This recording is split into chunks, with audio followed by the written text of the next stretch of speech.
6 মে রাতে ঢাকা মাওয়া এক্সপ্রেসওয়ের শ্রীনগরে খড়কুটো ফেলে ব্যারিকেড দিয়ে একটি প্রাইভেট কার আটকের চেষ্টা করে ডাকাত দল।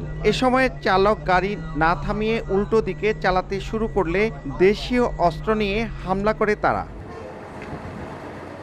গত 23 দিনে এক্সপ্রেসওয়েতে এমন আরও 3টি ডাকাতির ঘটনা ঘটে। এর মধ্যে পুলিশ ও র্যাব পরিচয়েও ডাকাতি হয়। এতে চরম উদ্বেগে আছেন সড়কটি ব্যবহারকারীরা। পরিবহন শ্রমিকরা জানান, এমন অভিনব কায়দায় ডাকাতরা ঘেরাও করে যে কারো কিছু বোঝার আগেই সর্বস্ব লুট হয়ে যায়। দ্রুত এ বিষয়ে কঠোর ব্যবস্থা নেওয়ার দাবি তাদের। যারা ডাকাতি করছে ট্রাইবেল পোশাক পরা, ওয়ারলেস হাতে, অস্ত্র হাতে, সবকিছু আছে, আইডেন্টি কার্ড সব আছে। প্রশাসন একটু সুনজর দিলে, একটু মানে পাহারা বাড়াই দিলে একটু সুবিধা হয়, টল পুলিশ বাড়াই দিলে। ব্যারিকেড দিয়ে ওরা 4-5 জন ওটা চাক্কু ঠেকায় মাকায় দিয়ে যাত্রী ছিনতাই করে, ড্রাইভারের জিম্মি করে।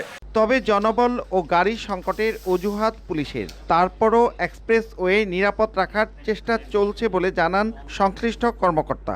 3টা মোবাইল টিম আমাদের হায়ার পুলিশের এবং 2টা চেকপোস্ট রয়েছে, একটা রেকার রয়েছে। আমরা সার্বক্ষণিকভাবে দিনরাত 24 ঘন্টা আমরা জোরদার করেছি। মহাসড়কে কোনোরূপ ডাকাতের ঘটনা সামনের ঈদকে কেন্দ্র করে সংগঠিত না হয় সে ব্যাপারে আমরা আমাদের টহল সংখ্যা আরও বৃদ্ধি করবো। এখানে পুলিশ জানায়, গত 1 বছরে এই এক্সপ্রেসওয়েতে 20টি ডাকাতির ঘটনা ঘটে।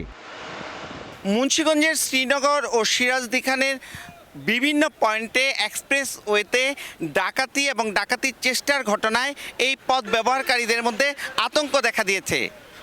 নাসির উদ্দিন উজ্জ্বল, সময় সংবাদ, মুন্সিগঞ্জ।